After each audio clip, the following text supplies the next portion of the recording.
Hello and welcome to Legal Thinking with myself, Ed Wootton. And me, Liam Pape. This week we are talking about... Well, this week is actually the second part of the intellectual property podcasts. We did the first one a few months ago when you were aware. It was a great episode. I'd recommend people go back and listen to that actually before they listen to this one. Not just because I wasn't there. And not just because you weren't there. It was a great episode. Okay. So in the first one, we covered registered designs and kind of the basics around intellectual property. And this podcast is kind of a second part to that, where we talk about what can be copyrighted. Do you need to register something to be copyrighted? Do things like fair use exist in the UK? And we talk about unregistered design rights. And just like the first episode, we are joined by Charley, Ebbutt and Stephen Welfare, who are IP lawyers at RWK Goodman.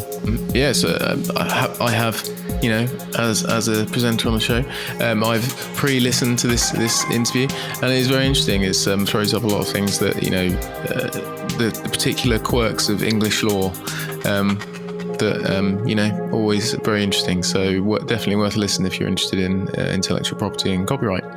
And unlike the last episode we did on intellectual property, all of the questions for this one came from Ed and myself rather than from a listener who wrote in. What? But we do take listener questions, so you know, if there's a listener out there, hello, and we will take your questions. Let's roll tape. Let's. So let's start off with a bit of a recap of what we covered in the first podcast that we did a few months ago about intellectual property and intellectual property rights. Charley, if you want to give us a little bit of a recap and remind us what a registered design is.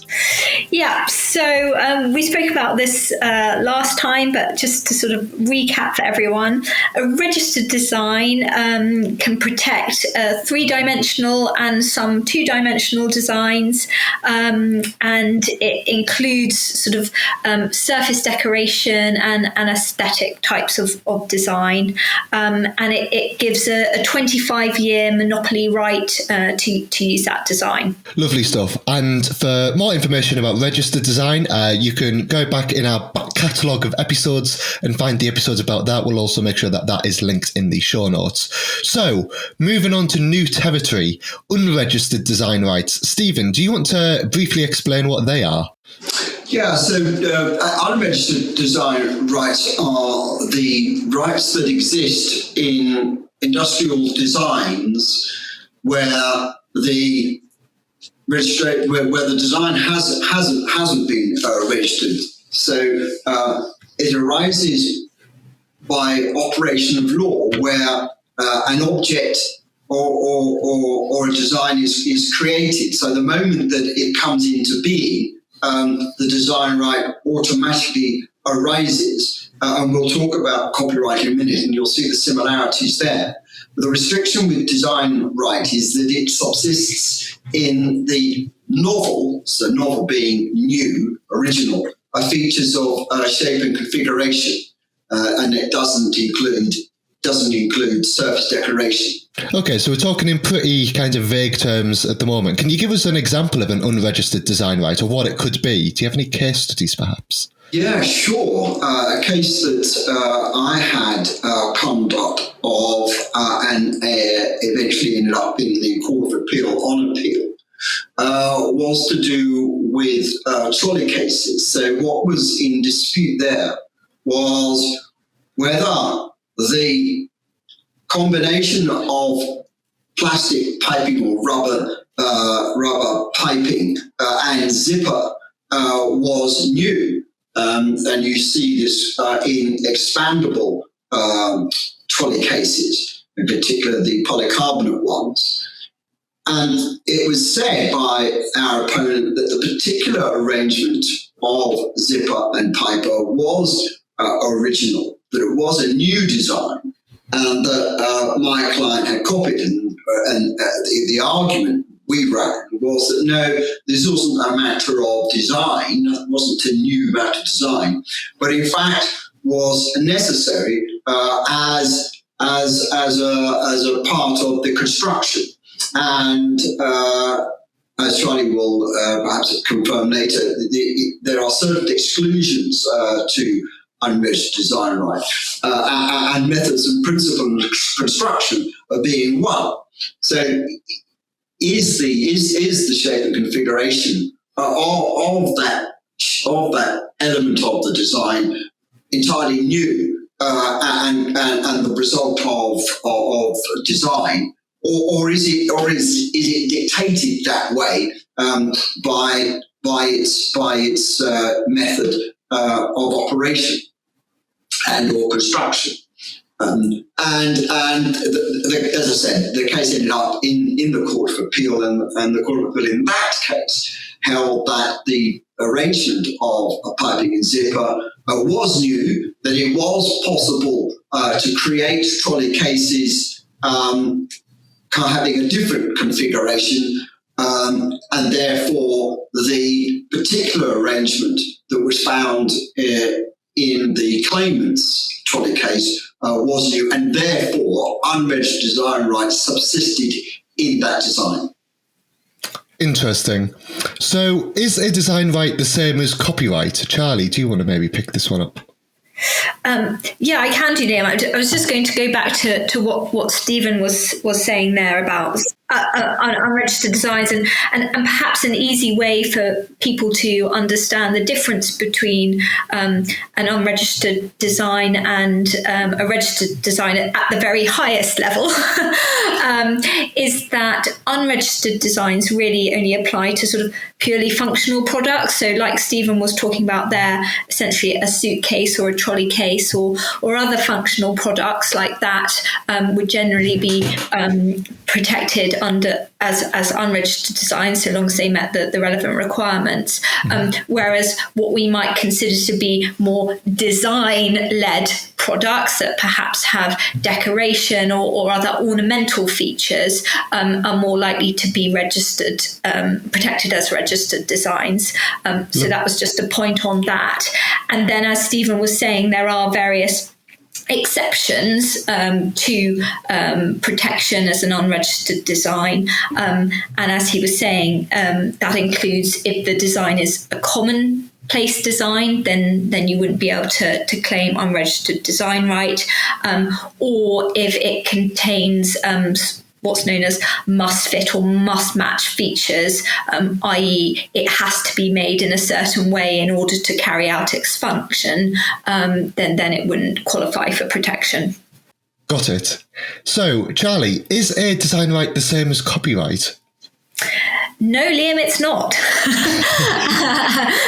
There is quite a lot of overlap, and I'm sure Stephen will be able to talk in more detail about the various different aspects of copyright, but it's not the same, albeit there may well be some products or some designs that may well be able to claim protection under both types of rights for various different features of the relevant product or the design.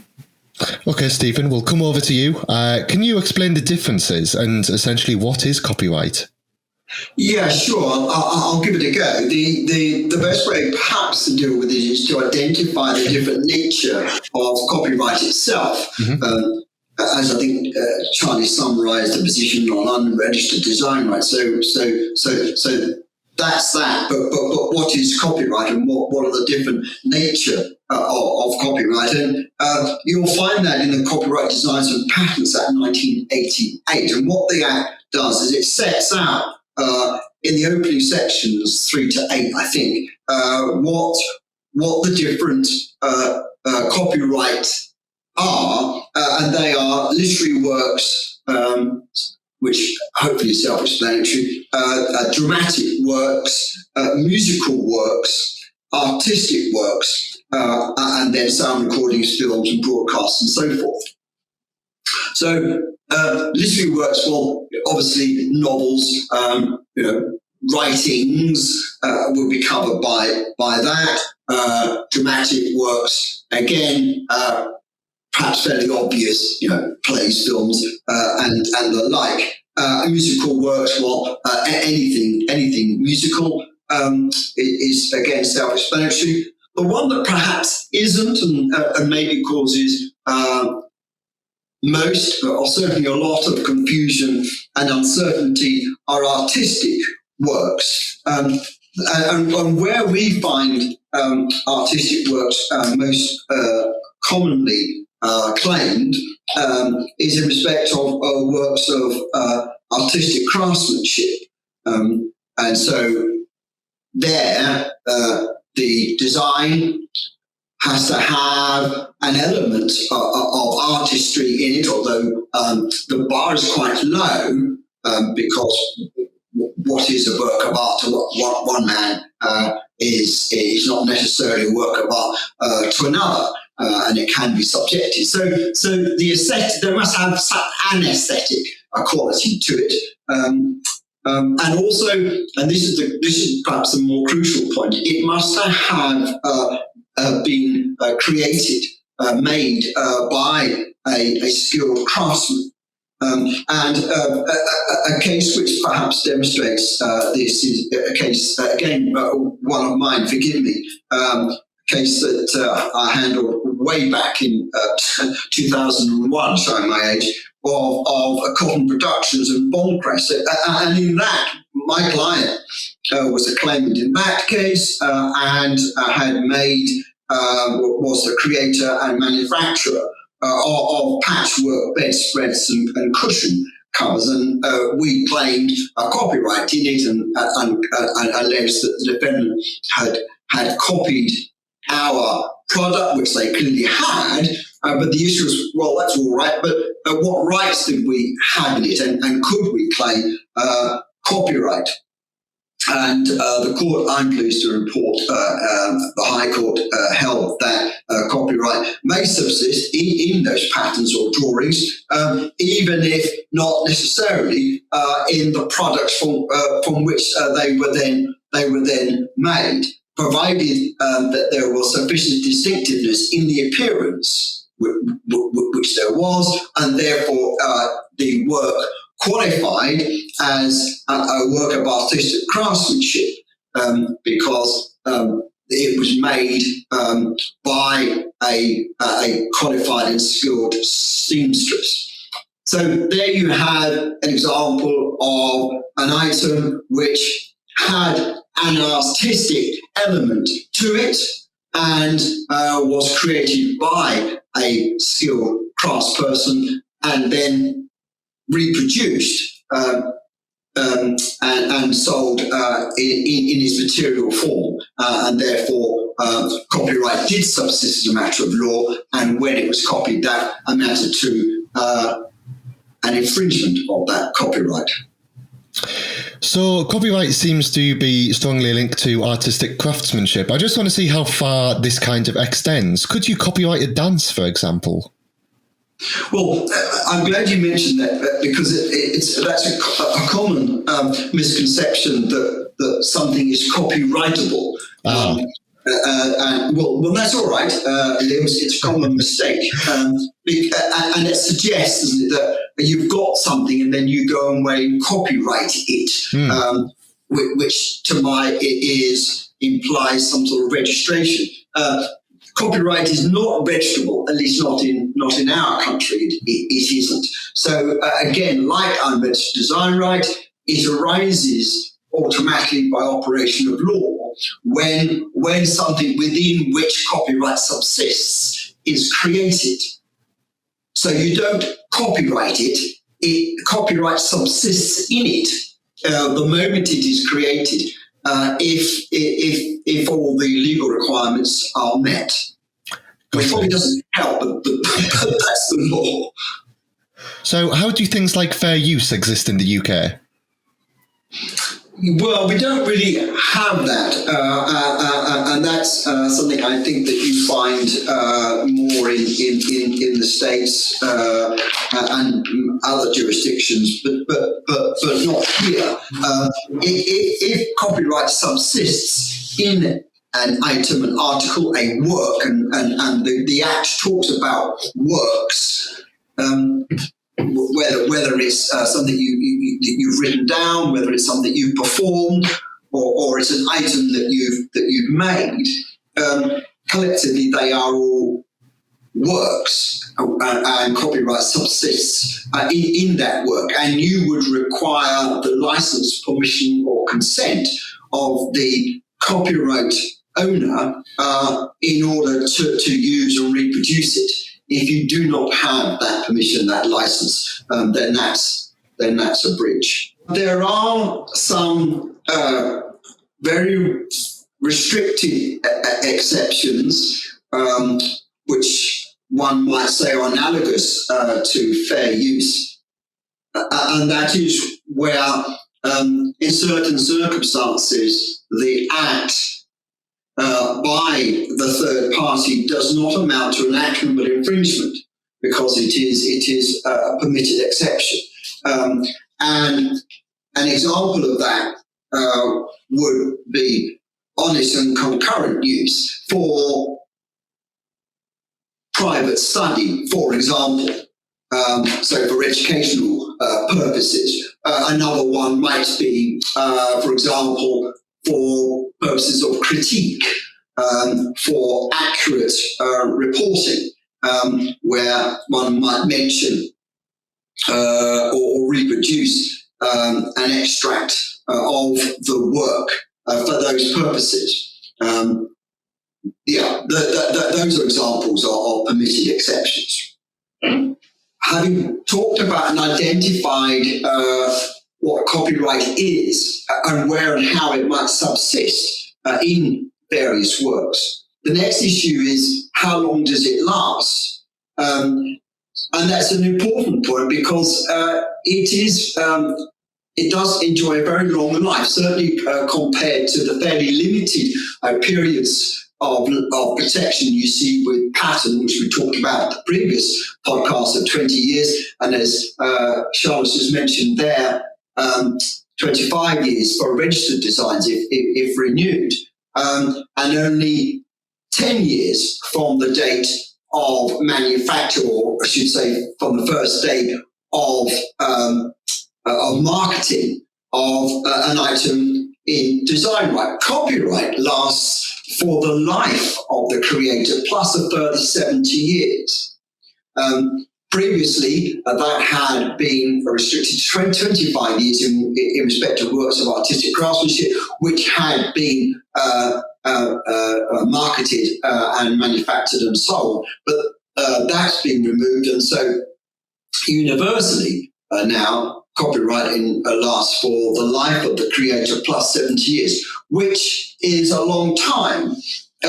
And it can cause problems. People assume that it's very old, it's been around for a long time, I'm free to use it. But that may not be the case for the reasons I just said. And an obvious example of where we see a lot of this is on the internet. And on the internet, you will see any number of, in particular, images, other drawings and works. But let's focus on photographs and images, which you'll see on the internet, and they may have been there for some time and well known. And so people think, well, that's fine. I can use that. It must be open source. It's freely available. I'll download that and use it for whatever their purposes are, and then down the line, several months later, may be years later, they get a cease and desist letter from lawyers or trademark attorneys accusing the user of copyright infringement and demanding damages, which can be a bit of a shock. I think, Charley, you've had a recent one like that.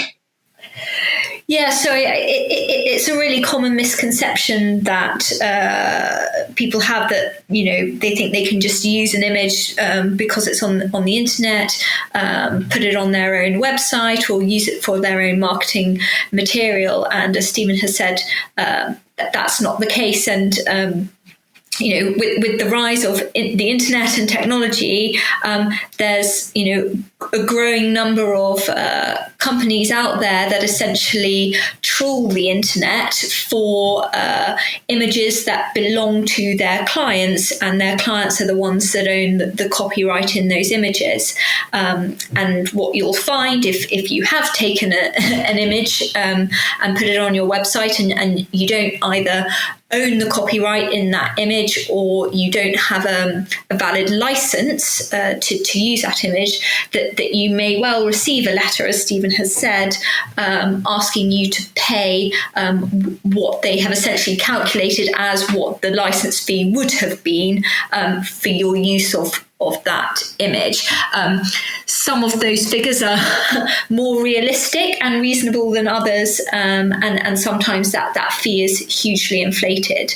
And it's never pleasant to receive that type of letter or demand. So we would really strongly advise people not to take images from the internet. Always use a reputable source for those types of images, and purchase the relevant license depending on how you're planning to use it. So how high can damages be?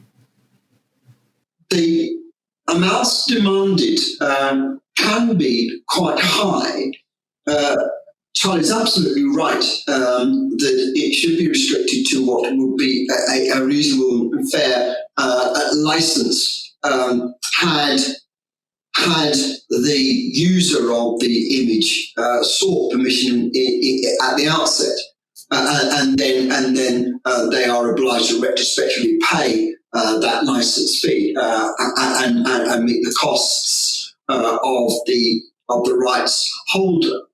But where the use is flagrant, where there has been a flagrant breach of copyright, so the infringer knew or had very good reason to know that the work was covered by copyright, and yet notwithstanding that, they took perhaps a wholesale sweep of images, or made very wide-scale use of those images, knowing, as I said, that it was subject to somebody else's copyright with no intention of paying for a license. Then, in those circumstances, the court can award what we call additional damages. And following a case a few years ago of Artis and Lofts, I think it was, the court can multiply 4 or 5-fold the level of damages. So if the license fee might have been £1,000, then that can be multiplied by 400%. In respect of flagrant breaches. So it can be quite expensive. So to ram home the point that it is before taking any imagery from the website, do make necessary inquiries and checks to see if it's subject to copyright, and if so, ensure that you have either the permission of the rights holder, or you fall into one of the categories of exceptions, i.e., educational use and so forth. And I think just to add on that and flipping it round to look at it from the perspective of the rights holders themselves, that's why it's really important to clearly signal on your work that it is subject to copyright. So whether that's putting a notice on it, you often see the little C in the circle, or putting a watermark on your images, or any other form of notification, so that you're putting others on notice that the work is protected, and therefore you stand a better chance of proving that your work has been infringed. Yes, that's absolutely right, and not only is that clearly sensible in order to protect your rights, but necessary in terms of infringement, because it's worth bearing in mind that copyright means what it says on the tin. It's a right not to be copied. The creator, the owner of the copyright has the exclusive right to copy their work. If anybody else wants to copy their work, well, then they need that license permission. But note that there's a thing called innocent infringement. So you are only liable for copyright infringement from the moment when you knew, or you had good reason to believe so, willfully sticking your head in the sand won't help you. But otherwise, in an ordinary course of things, you would only be liable for copyright infringement from the date that you're fixed with knowledge or deemed to be fixed with knowledge that the work is subject to copyright. So the rights holder should, as Charley quite rightly said, on a practical level, use watermarks and so forth. Otherwise, howsoever, mark your work as a copyright work, ideally with a date, but most importantly, stating that it's subject to copyright, and then you're ticking the box of fixing your opponent with knowledge. Charley and Stephen, thank you very much for joining us. Thank you for listening to Legal Thinking, and thank you to our guests for joining us on today's podcast. If you want to find out more about the topic that was discussed today, make sure to have a look in the show notes where we will have linked everything up. And you can find all of the back episodes of Legal Thinking in your podcast provider of choice, and you can also subscribe and follow us on there too. And as always, make sure you leave us a 5-star review on a podcast provider of choice, as that helps other people find us. Thank you very much for listening, and we'll see you next time. Bye-bye.